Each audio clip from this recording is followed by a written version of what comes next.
Hey everybody, it's Governor Gavin Newsom, and I know we're all on this platform in search for the truth. But the truth is, I've not been able to find a simple explanation for the fact that we have a red state murder problem. 8 of the top 10 states with the highest murder rates happen to be red states. So the question is simple. What are the laws and policies in those states that are leading to such carnage? Now look, I'd never advocate for joining Truth Social.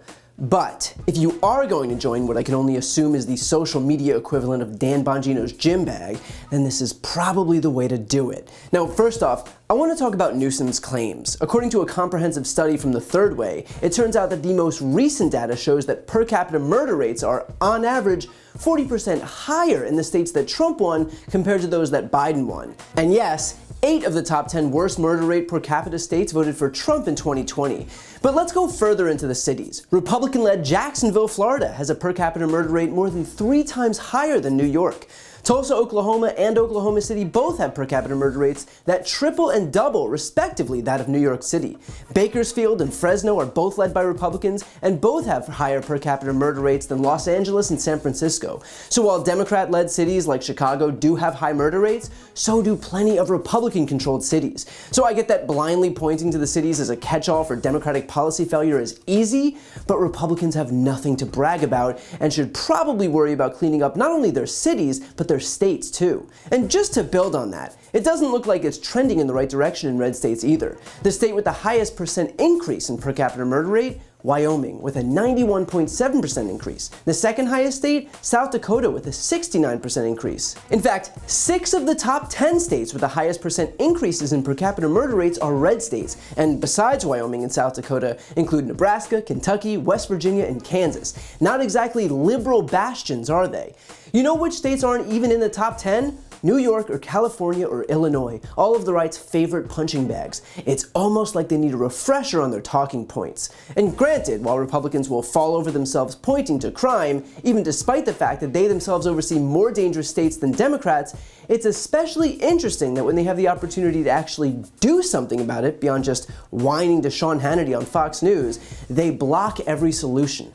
How many mass shootings have we had in this country that have been followed by Republicans offering nothing but thoughts and prayers? Followed by Republicans saying that now isn't the time to talk policy, it's a time to grieve. Followed by Republicans claiming that any effort to stop these shootings would just politicize the issue. And so what's happened as a result? More shootings, more injuries, more deaths. So forget about the fact that red states are more dangerous. Even when given the opportunity to solve these issues, still they refuse. If their misguided talking points weren't bad enough, their unwillingness to actually fix anything really is the nail in the coffin here. Now, as for Newsom's post, look, will this persuade anyone on Truth Social of all places? Probably not. But does that mean we shouldn't try? If it takes him 5 minutes out of his day to shoot a video clip that may lead to just a few more people knowing the truth, then maybe it's worth it. Maybe it'll mean that a few more people might think twice before sharing mis- or disinformation to their own networks, which could in turn reduce that disinformation down the line. Or maybe, quite simply, it's just a way for Gavin Newsom to troll some Trumpers and then do a little victory lap so that people like me can derive some momentary joy from it. It's probably some degree of all of those things. But the more important fact remains that our fractured media ecosystem has left this country in a really vulnerable position.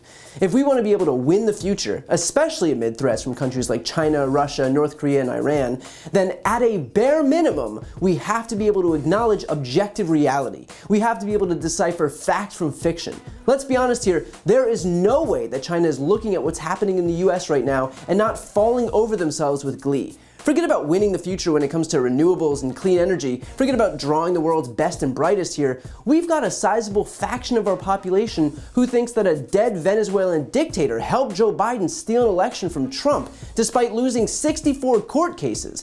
Is that idiocy going to attract businesses and innovation and talent and investment? Is political violence and mass shootings going to keep this country a superpower? I'll bet every single person on Truth Social considers themselves patriots, and yet their inability to be able to discern what's true and what's false is all but ensuring America's decline on the world stage. So hopefully some people who read Newsom's post will think twice about the misinformation they've been accepting as fact for so long and recognize that the people they trust to deliver information to them are lying for their own personal gain. I wouldn't expect much, but even changing just a few minds might have made it worth it. To see more videos like this, click the subscribe button right here on this screen. And to support my work beyond that, check out my podcast, No Lie with Brian Tyler Cohen, where I cover the week's most important stories and interview the biggest players in the world of politics, including President Biden, Kamala Harris, Pete Buttigieg, Elizabeth Warren, Katie Porter, and so many more. The link is also right here on this screen. And finally, to take action yourself and sign petitions on the most important issues, go to briantylercohen.com/petition.